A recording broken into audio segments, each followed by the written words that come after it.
অনিতা ডেকা মহন্তক পিএছও লাগে। পিঅ'ছ লাগে, তেওঁলোকে পিঅ'ছ বিচাৰিছে, সেইকাৰণে মোৰ এনেই নামটো লৈ লৈছো, বুজিছে নাই? দুদিনৰ পিছতে পিএছৰ বাবে আবেদন কৰিব অনিতাই। তেওঁলোকক এতিয়া পিঅ'ছ লগা হৈছে, মই গম পাইছো। সেইটোৱে মেইন কথা। এতিয়া চাব কেইদিন পিছত পিঅ'ছ এপ্লাই কৰিব।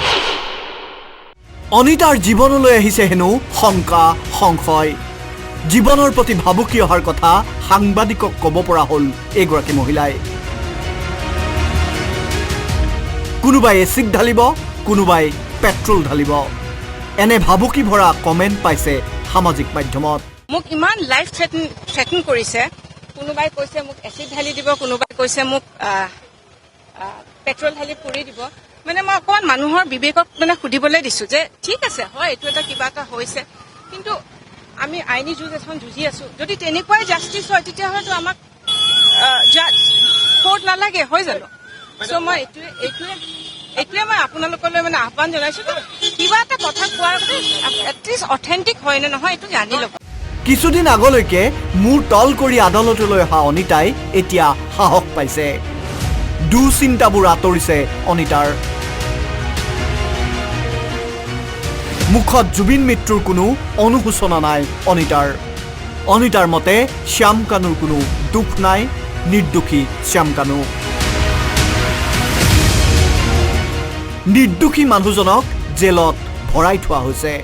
কিয় কওঁ যে নিৰপৰাধী মানুহক নিৰ্দোষী মানুহজনক ইমান দিনে ভৰাই থৈছে, সেইটো মই বাৰে বাৰে ক'ম। যি জেগাত হৈছে এই ঘটনাটো ছিংগাপুৰত, তাতে কৈয়ে দিছে যে হয় এইটো মানে this is a case of there is no' foul play, is a case of accidental death. তেওঁ কেতিয়াও মত দিয়া নাছিল। কি হ'ল আজি তেওঁ প্ৰথম লাইনটো সেইটোৱে ক'লে যে শ্যাম কাৰণে নিজে মদৰ বটলটো দি থৈ আহিছিল। চ' ডেট বিন প্ৰুফ। শ্যাম কাৰণে জুবিনৰ হেল্থ কণ্ডিশ্যন জানিও কোনো হেল্থৰ প্ৰিকশ্যন লোৱা নাছিল। Deaths been proof. তাতে ইমান দেৰি হওঁতে মেডিকেল টিম পাওঁতে দেৰি হৈছিল। Deaths been proof. তাত চব জানি উঠি শ্যাম কানু ক'ৰবাত বেলেগ জেগাত মালি আছে ক'ত গুচি গৈছিল। Deaths been proof. এতিয়া কওক প্ৰশ্নখিনি, মই সোধা প্ৰশ্নখিনি যে কৈছে যে চব মিছা কথা, এতিয়া কি হ'ল? এতিয়াতো তেওঁলোকে এভৰিথিং হেজ বিন প্ৰুফ ন, সেইকাৰণে বেল ৰিজেক্ট কৰিলে ন।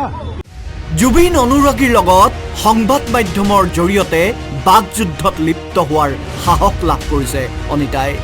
কোনে অনিতাক দিছে সাহস? জীৱনৰ প্ৰতি শংকা দেখুৱাই পাৰ্থ গোস্বামীয়ে কোৱাৰ দৰে সঁচাকৈয়ে পিএছও লাগে নেকি অনিতাক? শ্যাম কানু মহন্তৰ অধিবক্তাই আদালতত জামিন আবেদন কৰাৰ পিছৰে পৰা অনিতাৰ কথাৰ সুৰ সলনি হৈছে। এবাৰ জামিন আবেদন নাকচ হ'ল, কি হ'ল? দুদিনৰ পাছত আকৌ আবেদন কৰিব। নিৰ্দোষী শ্যাম কানু ওলাই আহিব।